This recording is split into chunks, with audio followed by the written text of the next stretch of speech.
Giles Brown. Let's talk. Nether World. Crime and the police courts in Victorian London has been described as a lively and insightful picture of a quintessential Victorian institution, the London Police Court. It's a rich and often humorous glimpse into everyday life in Victorian London. It's written by Drew Gray. Delighted to say that Drew joins us live on the line, not from a Victorian police cell, but from obviously a rather superb studio. Good morning to you, Drew. Good morning. Nice to be here. Good to have you with us. What was the spark for you to write Netherworld? What got your sort of creative juices flowing on this one? Well, I'm a historian of crime who's been writing about magistrates and police courts for years and years. And also, I think I've been spending rather too much time in the Victorian newspapers. So I've, sat in the British Library poring over the daily reports from the newspapers.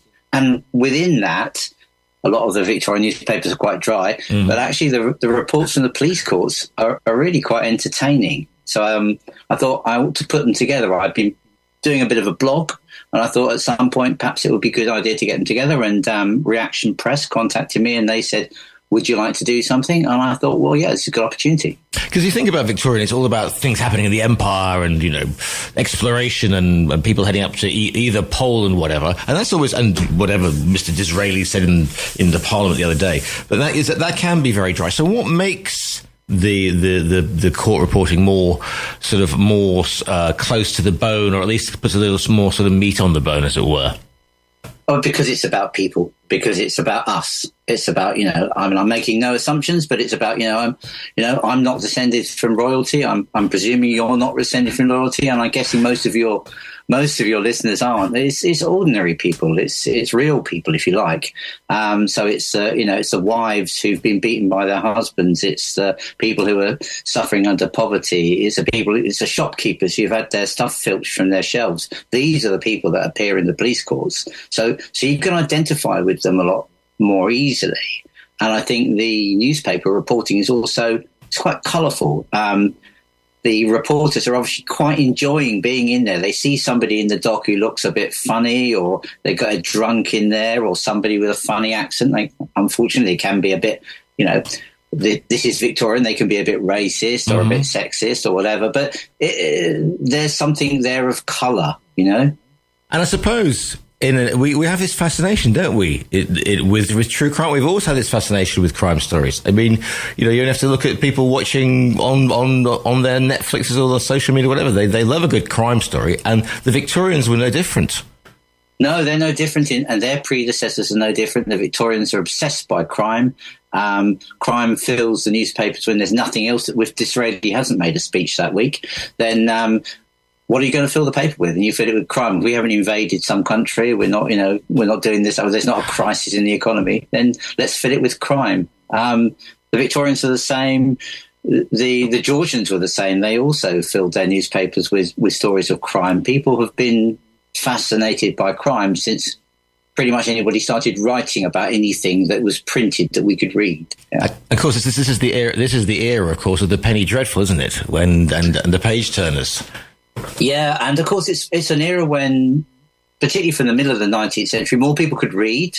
Newspapers were cheaper. We were getting technology, and also we could send newspaper stories all around the world. So we started to have the ability to send. You mentioned the empire. People could. I mean, I write about Jack the Ripper quite a lot, and people could read about the Jack the Ripper story in Australia, in India, in Canada, and America, because these stories were going around the world.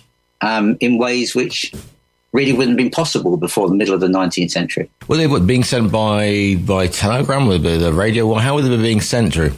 Yeah, by telegram. Yeah, by telegraph. Yes. So the wires. So that literally. I'm pleased. I don't understand the technology, but that ability of sending those cables underneath the sea, it seems absolutely amazing. So, so what's one of the ones that sort of spring to mind mainly when you started recently? What were the ones that sort of stood out more so? I think the the fact that everything is there, because the police courts are effectively like our modern magistrates court, so anything can start there. So even a murder charge can start in a police court, and the magistrate decides whether to send it up. So you can have, like, you know, and I have got cases of people who've clearly murdered other people or killed other people.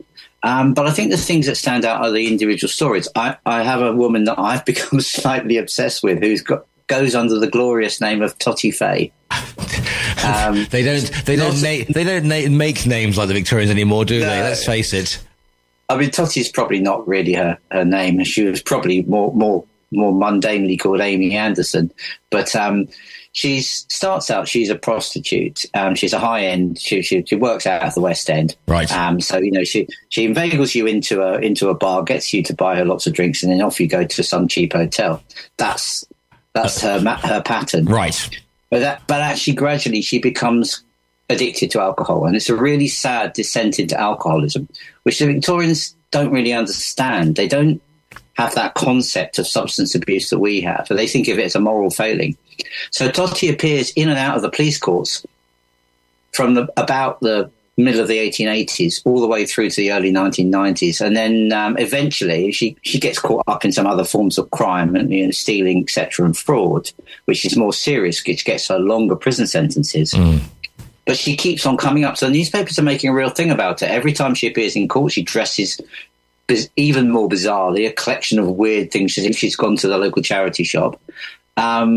She keeps using false names, and they are ever more exaggerated. So Totty Fay is just, I mean, she's like somebody Morgana Le Fay, or, you know, whatever, something exotic. Yes. She clearly wants to rise out of her working class backgrounds and be something else.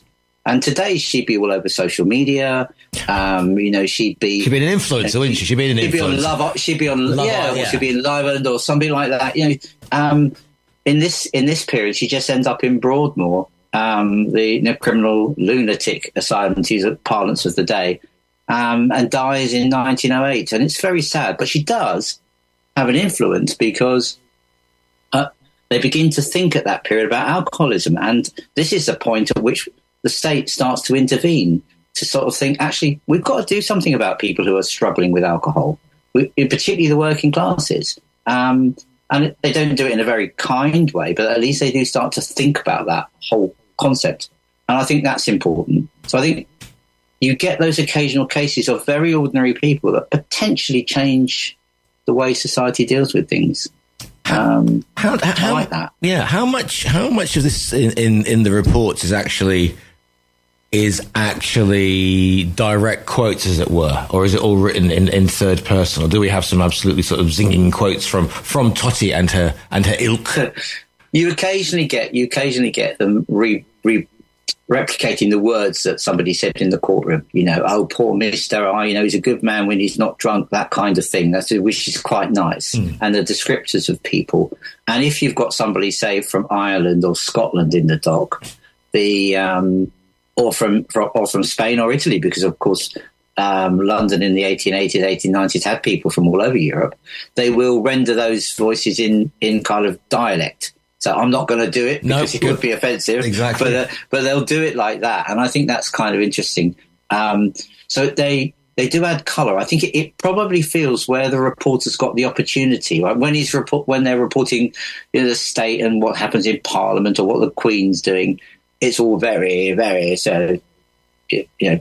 By its very nature, it has to be dry, doesn't it? That's the thing. Yeah, but this is their opportunity to kind of go, well, this is something. And Victorian press is developing that because, as I said earlier, there's more people reading, it's cheaper newspapers. There are more and more newspapers, so there's more and more competition. So, you know, you have to kind of, why are you going to buy my paper instead of buying his paper? You've kind of got, this is the period where the sensational tabloid newspaper, the ones that we're more familiar with today, like the Sun and the Mirror and the Mail and the Express, this is where they have their gestation. This is the beginnings of our newspaper industry in the 1880s and 1890s. Fascinating. And people say, well, people say, oh, well, why are you going through this? This is ancient history. This is Victoria. It's got nothing to do with modern, vibrant Britain. But then you dig a little deeper. And I'm a history buff, so I love this sort of stuff. And you look at the problems, which are social conditions, and I'm not going to get in my soapbox and start singing the Internationale, but I might do. Social conditions, prostitution, substance abuse, homelessness, migration. Now, one of those perhaps not so much as anything, but, homelessness, migration, social problems, substance abuse are still very much with us in London. Yeah, absolutely. I mean, the book has chapters on which are themed around exactly those sorts of things, and homelessness, suicide, the alcoholism. 40% of the cases that became before the magistrates had something to do with alcohol. Drunk and disorderly in various forms. And concerns around immigration, which we of course are talking about today. These are all things that they're talking about in the late Victorian period, as people are fleeing. I mean, in small boats, people are landing in England in small boats in the 1880s. This is the reality of the situation. And this is also where people are organising. People don't have rights in the way that we enjoy rights today. So this is where you begin to see the new trade unions flexing their muscles, the match girls and the dock workers in 1888 and 1889, who are basically complaining about the ridiculously poor conditions that they have to work in, and the tiny amounts of money that they make. So absolutely, everything today. Yeah, because there is no state aid, there is no safety net, there is no universal benefit. It's down to a few sort of philanthropists doing their bit, and. Yeah, philanthropists, and of course, if you are poor and you can't feed your family, then you go to the workhouse. That's the situation in the middle of the 19th, towards the end of the 19th century, and of course into the Edwardian period. Things only really begin to improve after the First World War. So this is the reality that some of our perhaps our great grandmothers would remember some of these things, and the fear. I remember my grandmother, talking about the fear of the workhouse. Even if it was a fear that had descended down to her, from her mother.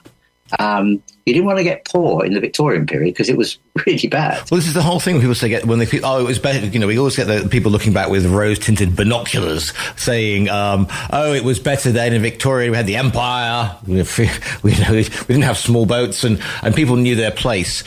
But, the Victorians have always fascinated because they do have this remarkable, they have this public face and then they have this private face, which is just going absolutely bananas behind closed doors, which makes Partygate looks like the original children's tea party. I mean, opium dens notwithstanding, you've got the ghost of Jack the Ripper stalking, most of East London. Yeah, absolutely. I mean, let's be clear. I mean, the Victorians did some amazing things. Yeah. I mean, the architecture and the changes to. I mean, Bazalgette's changing of the sewers in London were transformative in terms of London's thing. I mean, that's the other thing. It's like the growth of London. I mean, one of the things that I probably hadn't processed before I wrote the book was the fact that London at the beginning of the century beginning of the 19th century has a population of around 1 million. By the end, it's got a population of around 6. Blimey. I mean, yeah. That's incredible, the growth. And I live in London. It's a dynamic city. Every time I go out, you can see new buildings, things are changing. But that's the reality of 19th century London as well. It is that sort of vibrant, thrusting, multicultural, tons of technology, tons of transport links. This is, 1863, you get the Underground Railway starts. I mean, it would look very different. Attitudes towards things are very different in the 19th century, but there are so many commonalities. I have this dream to write a fiction book, which would be about some small child from the Victorians and some small child from our day kind of swapping over and going into their own worlds, because I just think it's a lovely way to. It takes me back to Catweasel, if you can remember that. I can remember Catweasel, yes, indeed. I'm just imagining a 21st century child trying to work out where the safe space is and what the Wi-Fi password is. Yeah, indeed, yeah. I mean, but the thing is, London grows exponentially, And the bigger, the more stuff, the more, because somebody's got to build these new systems, these new sewers, normally the Irish. Somebody's got to build them. Somebody's got to, has got to build the railway systems, the new fangled metro system as well. And so that means more people come in. If the structure's not there isn't social housing per se, so they're going to end up in these conditions and where petty crime, pilfering, Dickens stuff. The lovable Oliver Twist, etc. If you were to strip that back as a Ken Loach movie, it would make some pretty horrendous viewing. What with pickpocket gangs, workhouses, ladies of negotiable virtue, and there's domestic violence and domestic murder in that one.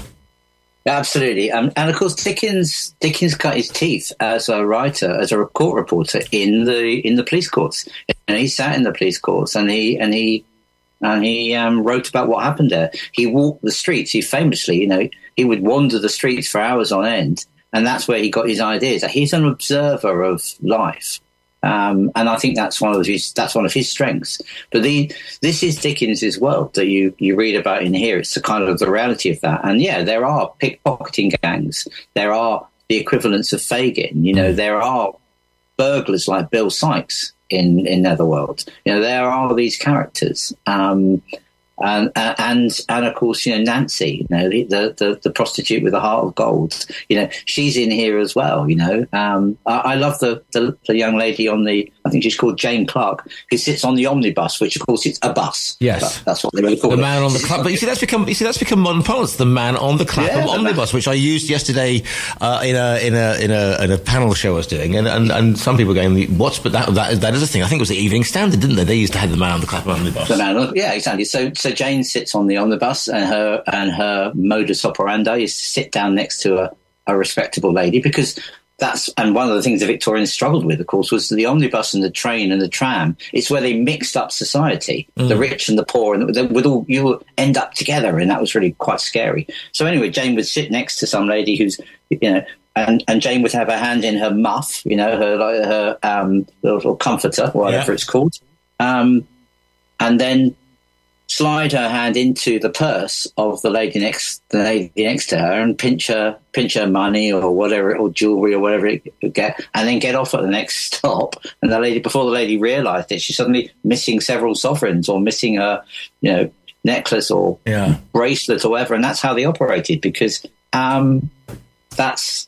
Yeah, it's classic, isn't it? It's like going back to when there were public executions at Tyburn in the 18th century, and there'd be somebody on the gallows who's been being executed for picking pockets, and while the people were watching that person being executed, someone would be picking their pockets. Talking about executions or whatever, but what sort of penalties are the majority of the people who crop up in these facing? Is there deportation? Can they be banished to Australia? Do they get sent to the workhouse? Do they get sent to place it, to sort of bedlam? What's the sort of normal crime for this? Because if you haven't got any money, which you probably don't have, they can't take your PlayStation or your plasma TV screen away, can they? So what's the normal? Because people keep appearing, so they're not immediately sent off to Australia.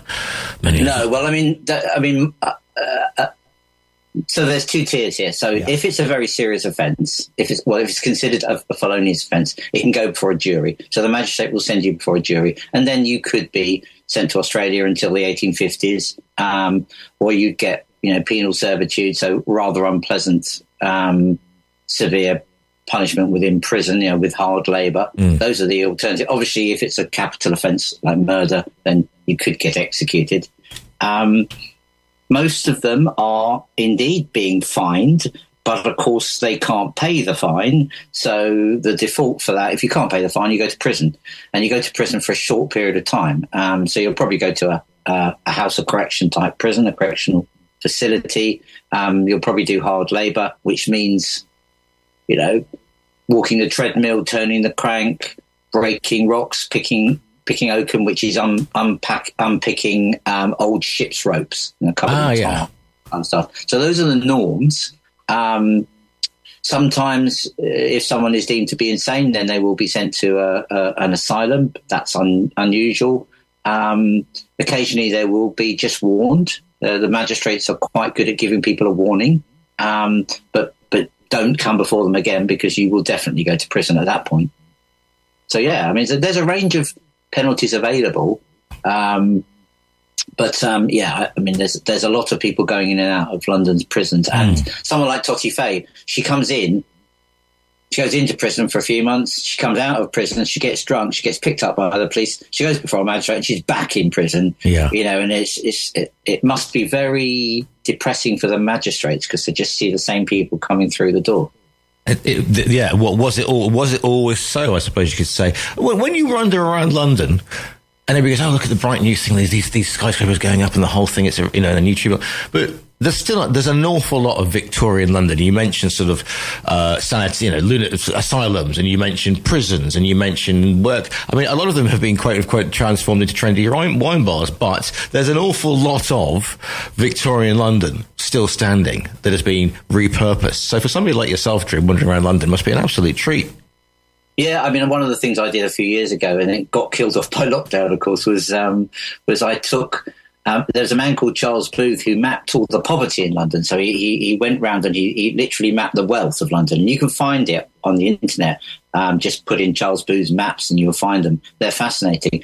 And then he also produced these little, almost like walking guides. So he went around with a policeman and just to walk the streets. So I thought I'll do exactly the same thing. And I walked around all these streets, and you'd find this fantastic Victorian building next to something obviously built last year. Things that must have been, rebuilt because of the war and getting bombing by the Luftwaffe or whatever. And you can see, and you can also see how parts of London change and how parts of London don't change. So, for example, Whitechapel, I take my students around Whitechapel every year, and Spitalfields around the market. Oh, it's very chic, very nice. Lovely, beautiful stuff, which would have been much different from the 1880s. But then other bits of it, although the council housing is much more recent, this is still quite high levels of deprivation that would have been the same as they kind of would have been akin to what they would have been like for people in the late 19th century. I mean, it's really hard to compare poverty with poverty, if you see what I mean. Sure. But it's all relative. But, I mean, that you've still got those levels of deprivation. But just interesting. I mean, I worked for quite a while in Clerkenwell, and then Old Street before Hoxton became trendy. So you had these fabulous structures. But one of the things that I used to love, I used to go drinking with friends who used to work in the city, and they were on One America Square, and in the corner is where there was a place called the Emperor, and in the corner was where one of the Ripper's victims was found. So we'd be sitting there on a Friday afternoon, pimsed up, and a bunch of American tourists would come by doing the Jack the Ripper tour. Doing that's somewhere near Mitre Square, I imagine. That's the one. In Mitre Square. Yeah. I mean, and of course, if you were in Clerkenwell and Clerkenwell Green, and you've got the old Sessions House, which was the courtrooms.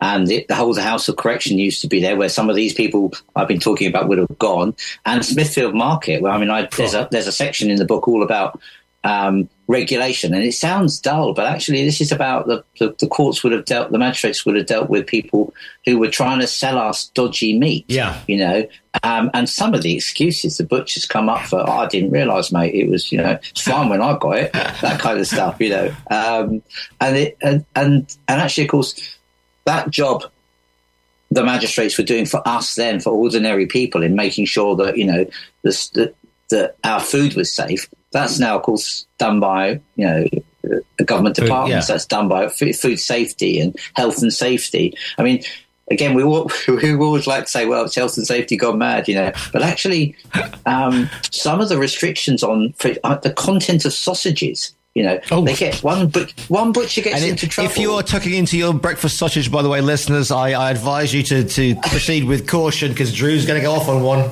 No, but I mean, actually the percentage of meat in a Victorian sausage is higher, I think, than it is in a modern sausage. So, I mean, it's. I go to my local butcher, and I think they're absolutely excellent. But just in case he's listening, exactly. Yes. If people want to find out more about, I could talk to you this for most of the day now, Drew, but I've got the news coming up. If people wanted to find out more information about the book, or are you online, where can they find you in the nicest possible way? Well, I do have a blog called the Police Magistrate blog. Because I've been really busy, I haven't done much with it, but there's loads of stuff on there that people can find for free, of course. They can, of course, buy the book, which should be available in all good bookstores and online bookstores. So Nether World. And I work at the University of Northampton, and that's no secret. So if you Google me in the University of Northampton, you'll probably find a much younger looking picture of me. Well, and I'm currently working on a book on which is called. It's going to be called something like Dark London, and it's going to be about crime, but also about mysteries. So there's also going to be some kind of ghosts in there and some unpleasantness. I'll get you back in for that one, no problem at all. And you can order the book, by the way, via our own virtual bookstore. The book is called Nether World, Crime and the Police Courts in Victorian London. It's by Drew Gray, who we're speaking to today. Drew, it's been an absolute pleasure to speak to you this morning. Thank you very much. Thanks for your time.